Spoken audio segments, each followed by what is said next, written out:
Hey, hey, hey. All right, it's 5 o'clock. So let's get started. All right. If you're in YouTube, make sure you use the chat. Let me know the requests are for you too. If you're in Zoom, that's where I'll take requests there. So I got people in both places. I'll do my best to let you know who's chatting what in both places. Now, I am Jeffrey Turnmeyer. If you're not familiar, I've been doing this since I was in the 3rd grade. I started paper trading, playing the stock market game. When I got old enough to open a real money account and turned 18, graduated high school, I've been doing this with real money ever since. Fast forward 20 whatever years, in 2020, I had quite good fortune. A lot of things started clicking for me. COVID event, I happened to be right on top of it. Traded volatility and a number of other things all the way through. Made well over 7 figures. A friend of mine, Rob Booker, asked me if I'd love to teach other people what I'm doing. In 2021, we launched this out to the public. So I've only been doing this a little over a year, teaching other people what I do.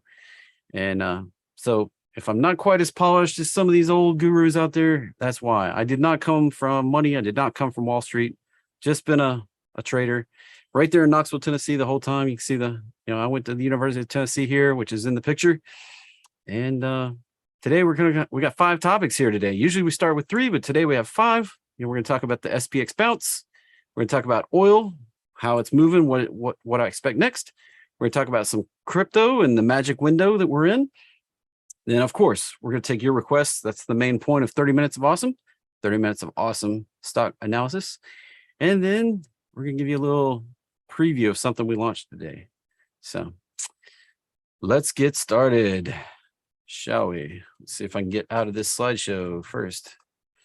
There we go. All right, so let's get started with this one. S&P 500 seasonality. I was on Ask the Pros on Friday talking about this. We just crossed into October. Expect a little bit of volatility, maybe a pullback. Be cautious, be careful. We could see a pullback. That's in the seasonality here, pulling back into the maybe 2nd week of October. And then typically, this is averaged over the years since like 1928. I think the bottom down here, it says 20-year time frame. Whether you do it over the 20-year time frame or a longer time frame, this is kind of the seasonality we see in this October, November, December. But we have a little bit of volatility kicking off October. So even though we got a ramp, that's in the seasonality right there. You see that little ramp right as October happens? Be careful. We may see a pullback. It's in the seasonality. This is very typical. So be careful, be cautious, protect your money. We could see a pullback, even though today was super awesome. And yesterday was, the start of it. And I've been looking for this pullback to end and us to see a little rally, because truth be told, now this is the S&P 500 stocks above the 50-day moving average right here. We spent 1, 2, 3, 4, 5, 6, 7 days basically at the bottom of this chart. Now back here in 2020, excuse me, I'm gonna have to go longer than 6 months. Back here in 2020, it was about 8 days we spent right down there at the bottom, and then we launched off. So this is in line with that. I think if I do it this way, maybe we can, right there.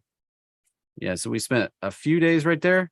We spent a few days right here. This is on a weekly time frame. Let's see if we can get a daily. Yeah, it's gonna be all weird. Yeah, there it is. Yeah, we kind of did this little bounce thing.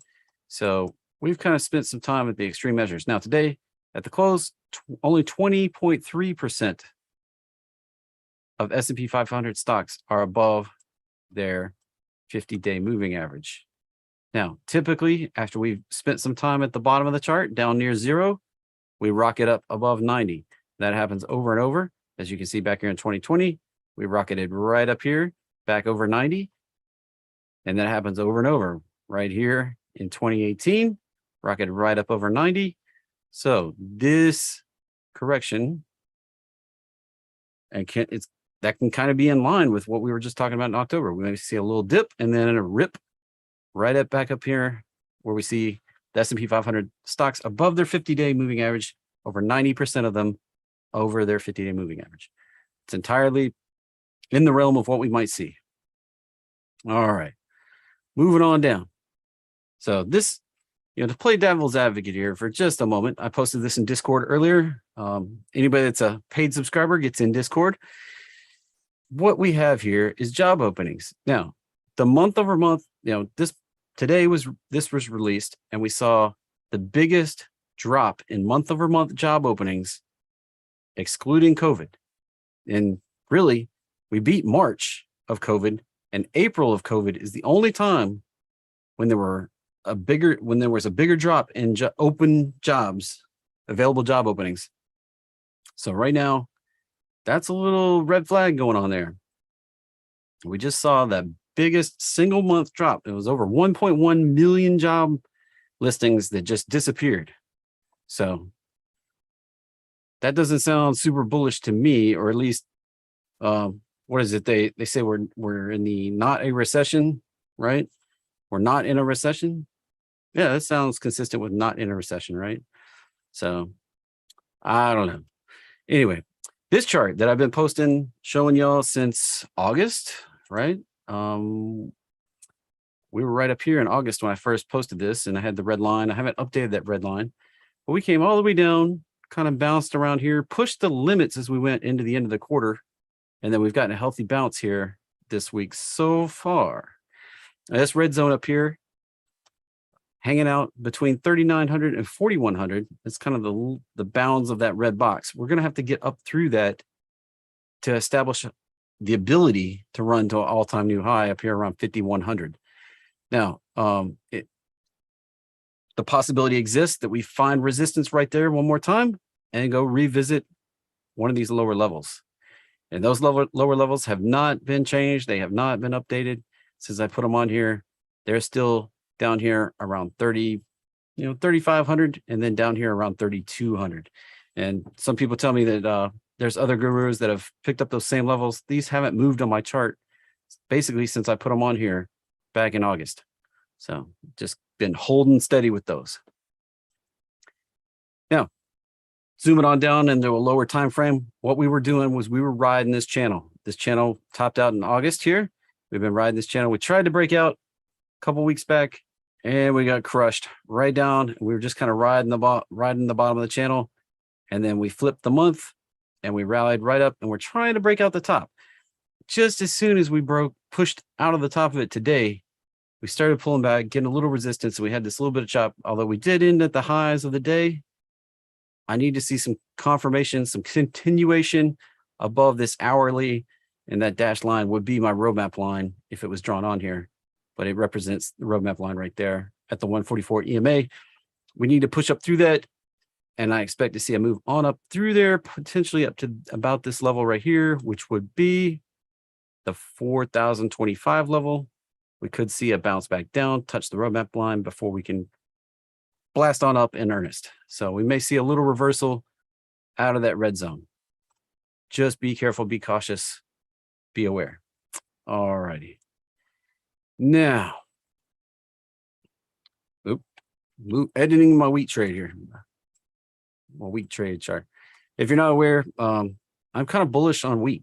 We're breaking up through the roadmap line, that line I was just talking about. This is a daily chart, pushing up through it. I am bullish out and through the new year. I'm probably out. I am out through April with my position. So I think we're going to see a little bit of run, and futures kind of move slow. So occasionally they get a pop, but typically if we look back here in the history, they're kind of slow moving. They kind of chug along. So this one's one to kind of set it and forget it for now. Maybe, set some alerts on here for action just in case things get spicy, but I'm just kind of letting that one roll. I am in the money with a $7 call out to April 2023. All right. The things we like to talk about. NASDAQ, nice healthy bounce, a little bit of bullish engulfing action here, potentially a breakout as long as we don't get a slam back down tomorrow. This one could have a little bit of legs and see a run higher. Let's throw some fib levels on here. So our next resistance is going to be right up here around the roadmap line, around 12,700-ish. That roadmap line is going to continue to come down a little bit as the price comes up a little bit. So then we have Russell, which that's the most bullish of the three indexes right there. Look at that candle go. we need to see this continue. And, that's a potential 1, 2, 3 type of action. 4, 5 can take us right back above the roadmap line. We get a pullback about the 618, 50%, 618%.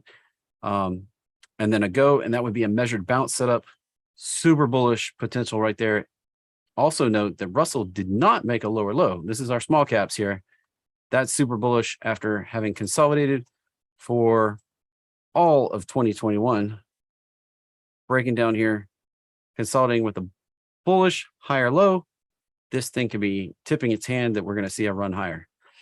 Now, oil, I've been looking for this bounce off of this 75 to 8, I've been looking for that move down into that 75 zone for a long time. While we came just at 76 something change there, we're getting a breakout higher.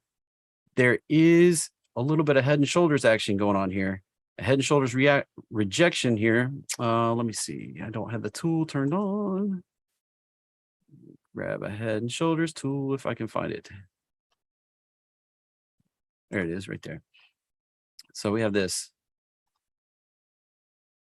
I'm not going to be perfect with it. Just get close.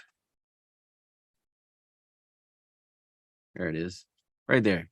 So that head and shoulders move. Usually a head and shoulders failure pattern, which is what we have potentially working here. You would see price move the distance between the head and the neck off of the point with which it rejected, which puts us right up into this zone right up in here around 91 to 92, which is right where the roadmap line is, right where we would expect to find some resistance. So short term, you could play a move up into that zone right there. At that point, we've got to see it get some continuation and break higher. Otherwise, we could see it return back and retest the lows.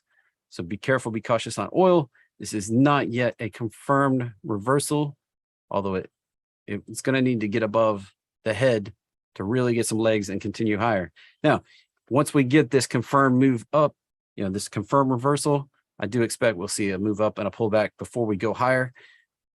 That's the point where I'm going to load up looking for $150 to $200 oil. The exact target I'm not sure of yet. I need a little more price action that I can project off of, but that's what I'm looking on at, just keep an eye on right now for oil. Gold, beautiful reversal. This is exactly what I talked about that we needed to see happen. This thing can also find some resistance at this roadmap line, and I expect it to get a pullback. That's going to be the point from which I look for my entry. When it pulls up, it backs off, and then it starts breaking out. Then I'm going to be looking for my entry. This one has a long way to go, potentially up to 3,000 on gold is going to be the next move. This did touch into the target area that I've been talking about since we started doing 30 minutes of awesome over a year ago. 1620 was my target. We touched into the 1620s right there. That candle, that little tail. If I zoom this up, we can see it right there. This tail right down in here came right down into the target.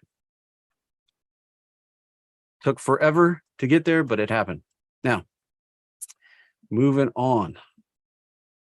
Bitcoin, told you I'd talk about this event. We are now in the halving window. Sometime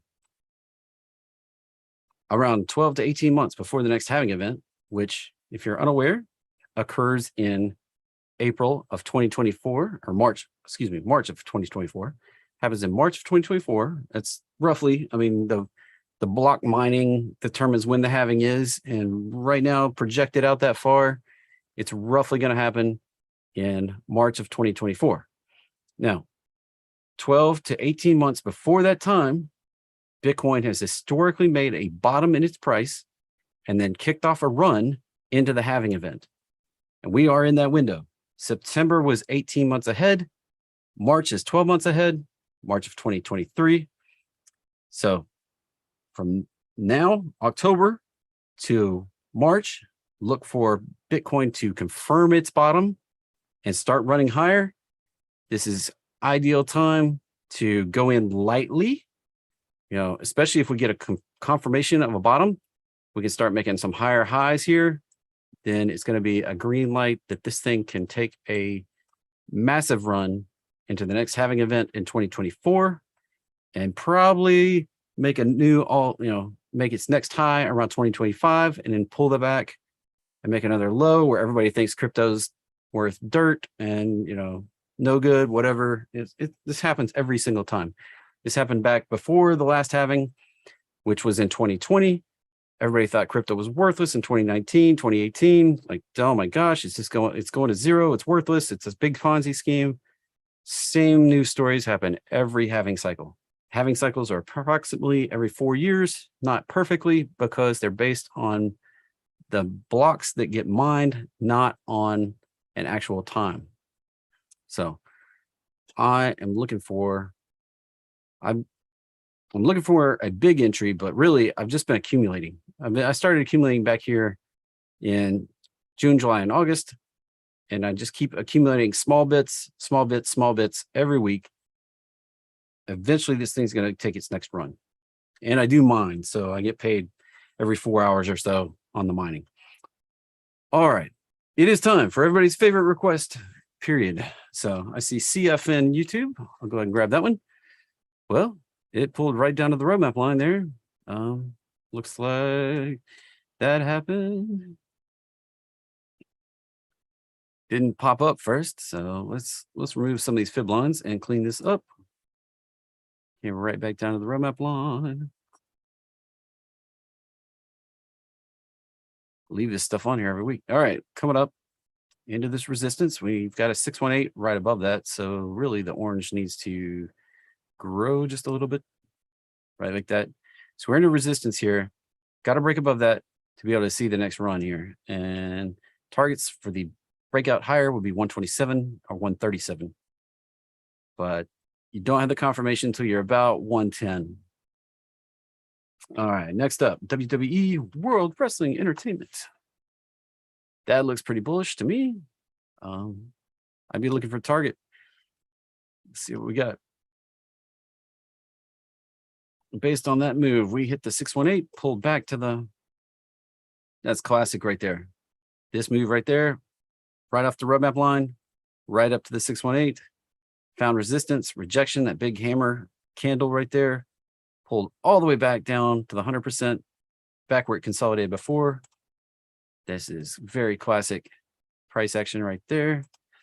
And why that turned green, that's a good question. Let's change it back to orange. Now, it is broken out, and I expect this move, since it didn't touch the roadmap line, I expect this move to continue up to potentially this $81 area right up in here before it experiences its next pullback. That's the 272 extension of this pullback that it had back here in June.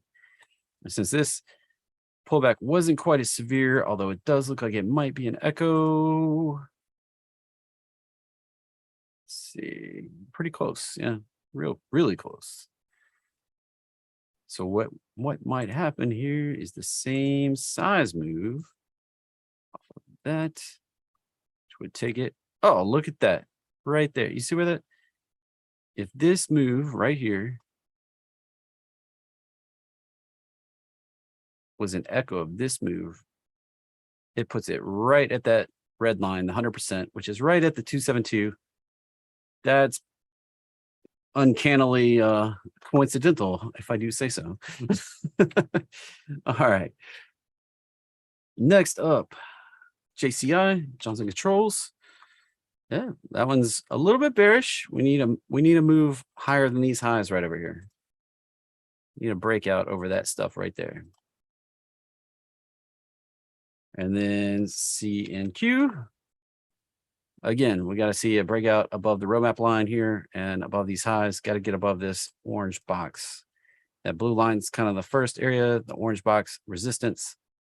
See, almost all of energy did this deal where it dropped, made a gap, did 3 reds, made another gap, and then continued lower.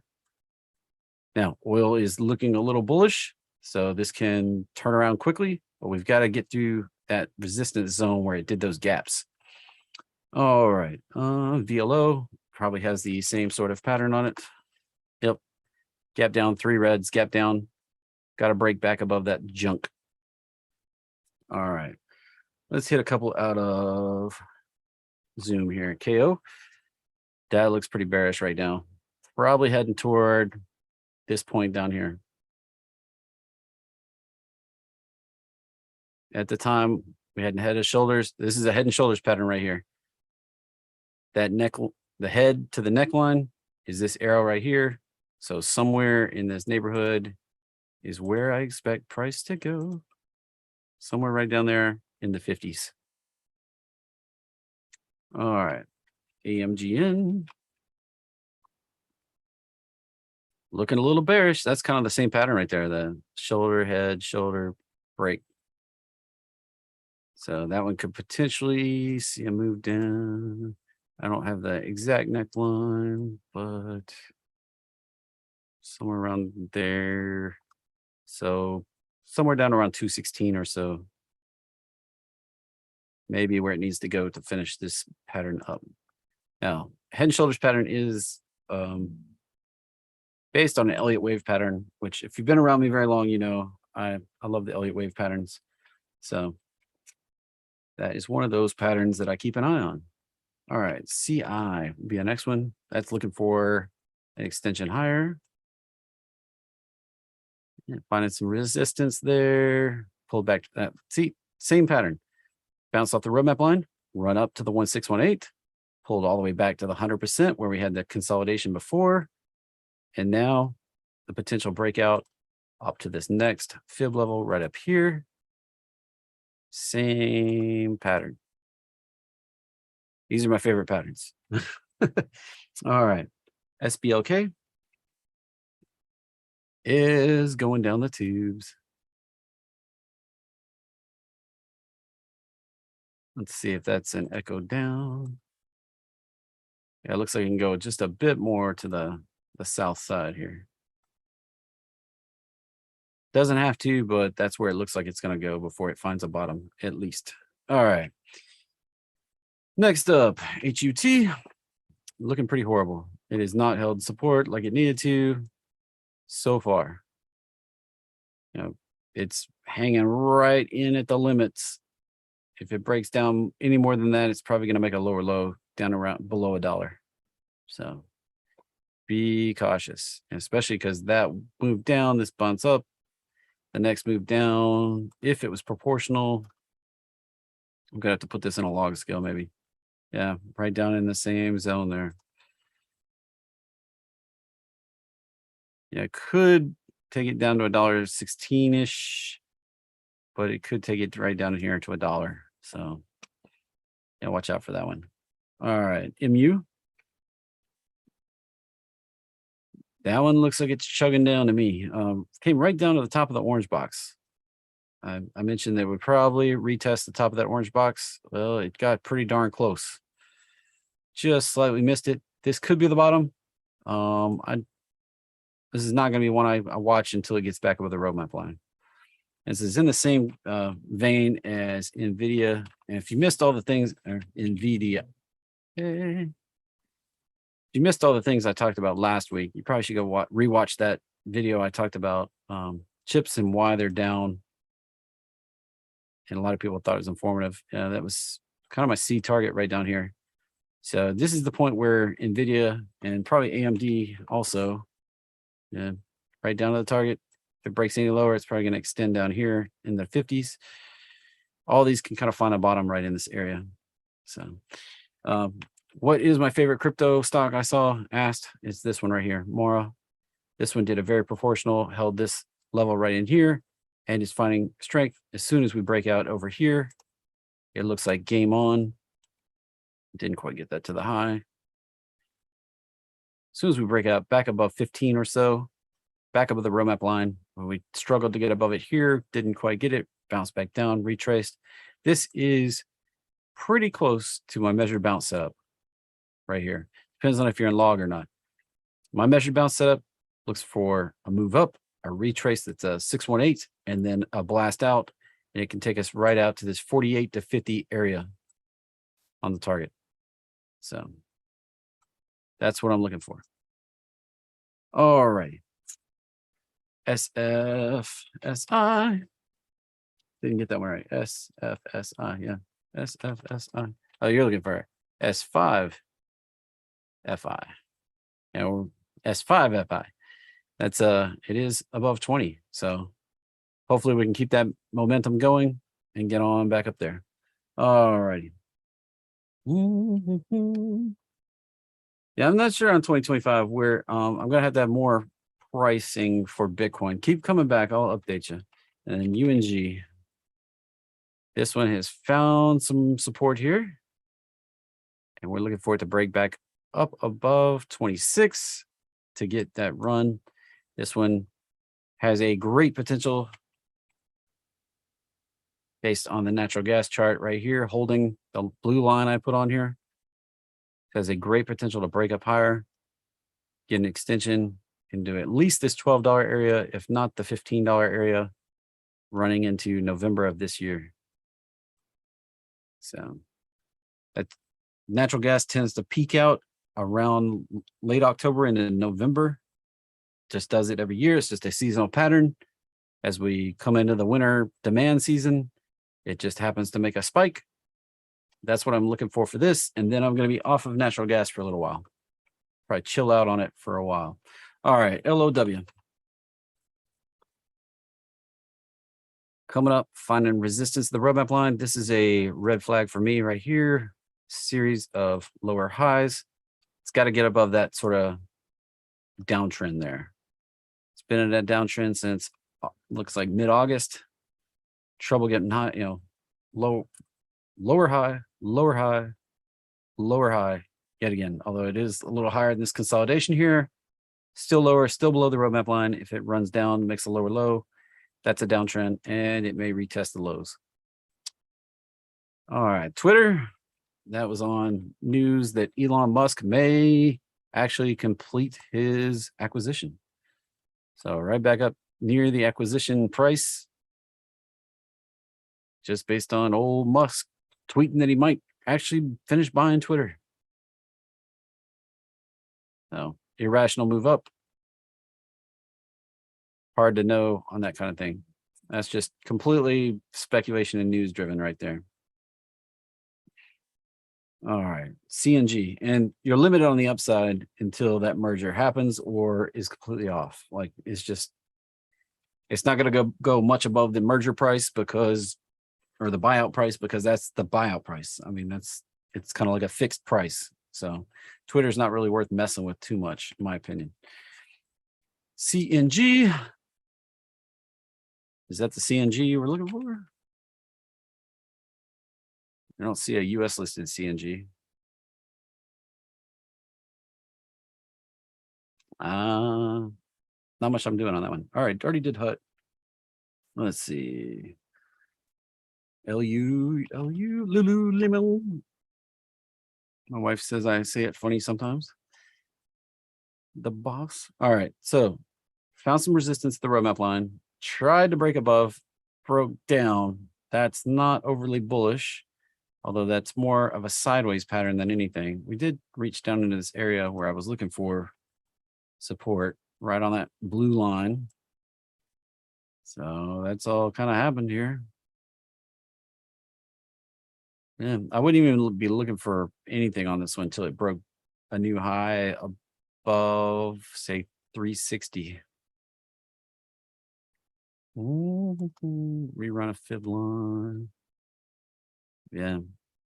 Rejection at the 618. Looks like it's going to make a lower low. Could extend down here.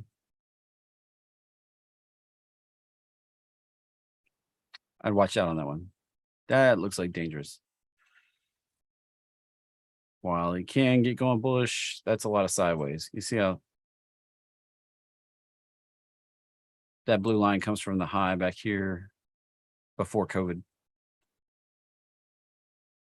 So if it can't stay above that, then it's going to extend lower. And that level may not even be, I mean, it may go down here to 150. So, all right. Nugent coin. Yeah, I'm not going to talk about that right in the moment. Already talked about Mara. Yes, I have a significant position in Mara. 6 figures. Let's say mid 6 figures. So, all right. AAPL. No, it says CNG on the list over here. So that's the one I looked at. Apple. We did do a measured bounce. I mean, that's exactly what happened here. This thing needs to break back above roughly 160 to really get some legs on the upside. I do have 180 calls out into December, full disclosure. So I'm looking for that thing to take a run here. All right, Crocs. I just found out, reading a Wall Street Journal article, that they bought Hey Dude. I just bought a pair of Hey Dudes. I know Justin wears Hey Dudes. Thought that was interesting. Paid $2.5 billion for Hey Dude. Comfortable shoes. So this thing's kind of in this sideways consolidation box. It made a little dip, came right back up in here. It's got to break out above 80, like 86, 87 before it really gets going here. It's just been the consolidation zone, and it, breaking down below that uptrend can lead it down. So I'm cautious right here till it can confirm that it's going up or confirm it's going down. It's just sideways. All righty. I see a request for COST, and that looks like it's going down to the target. Had this target out here for a while. Just need to move it over. It made this impulsive drop, a corrective retrace, and it looks like it needs to do an impulsive drop down to this zone to finish this sucker up. Maybe, maybe not. We'll see. All right, CB, Charlie Bravo. Yeah, coming up right to the roadmap line. It's got to break above. It's got this downtrend cooking here. And like I was talking about, and on a couple other things, came right up and kissing that roadmap, or kissing that resistance line and the roadmap line right there. Got to break out above that stuff. I probably wouldn't look long, really, until back above like 204, 205. And then you could expect probably a extension out. I mean, I got lots of lines on here. Let's kind of clean this up. Clean this up, clean this up. Come on. And then where is that one? Come on. Come on, come on, come on. There we go. Yeah, 618 right there. Yeah, so that's the resistance right there. Oh, I already got a box. Look at that. That was the resistance before. It's still the resistance. It comes from this gap back here. Got to get above that to see higher prices on CB. All righty. Well, that's going to wrap up the main event here. Let's pop back over, give you a little opportunity to join me. So today I finally got to share something I've been working on for quite a while. It's been about 6 months in the making here. I joined Jack Carter and shared my strategy behind my time loop trades. If you missed it, you can go catch the full recording. That'll be available at jeffreytrader.com/time loop. But I'm going to give you the quick, say 2-minute version here. I discovered this pattern on just one ticker symbol, where there's an odd reoccurring misprint in the options pricing. It happens over and over. And these points right here we circled are where the options prices on this symbol kind of get out of whack compared to the normal decay curve that you would see. It just becomes decoupled away from the options decay that you would expect. So when it gets up there, we sell it, and then we get back out of the trade when it normalizes. And it creates a nice steady stream of income credit in my account. They're just slow, steady trades. Beth loves them. I've done this 12 times so far, 12 times so far since April, all 12. I walked away with cash, not a single loser so far. Looks something like this. 1, 2, 3, 4, 5, 6, 7, 8, 9, 10, 11, 12, and actually 13 because we closed one this morning that's not listed on here. But as the market went down 22%, I was able to book about 43.6%. That's non-compounded, just straight gains. So, in fact, like I said, we closed the most recent one this morning. This is a brand new edge on the market, a one-of-a-kind income trade strategy like pretty much nobody's ever seen. And for the first time since the beta access closed, you can join me today. This is everything you get. Trade alerts, the Discord channel that's private just for this. You get the complete recording of the Versatile Trader Workshop. We're going to have an in-person live event on Thursday and Friday. We're going to record that. You'll get the full recording of that. We're going to probably sell that for a couple $100. You get the time loop trade tracker, which went online today, and you get VIP support, of course. So for the first 200 folks, that's about $15.95 for 3 years. You come jump in, go to jeffreytrader.com/time loop. But if you want to go watch that, if you want to go watch the full presentation, if what I just said here wasn't enough, but if you trust me and you're ready to jump in, you can skip all that and just go to jeffreytrader.com/edge, or give my man David or his team a call at 855-454-0816. If you need to talk to somebody, claim a spot. If you're curious about the program, I asked some of my beta testers what advice they give you about joining. Well, one just said, just do it. I'm going to guide you through the whole process. And then if you want to grow as a trader, it's a no-brainer. Kind of almost rhymes. And here's what Beth said today during the webinar. She's 9 for 9 on these trades, gets about $100 per contract that she does. And the important thing is she has not lost yet. It's slow and steady wins the race. So this is all you get, jeffreytrader.com/edge. I'm not going to hard pitch you. If you want to do it, jump in. If you don't, that's cool too. All right. Any questions? I'm going to wrap this up. Any questions? Any questions? Anybody at all? All right. Thanks for everybody for coming. Always a pleasure. Yeah, always a pleasure. Always fun. Let's see where my mouse go. I'm gonna stop the screen share. Yeah. So if you want to go check out another one of my videos, check it out over here. As for the recording, for those watching me later, and make sure you like and subscribe. I appreciate it. We'll see you again next week.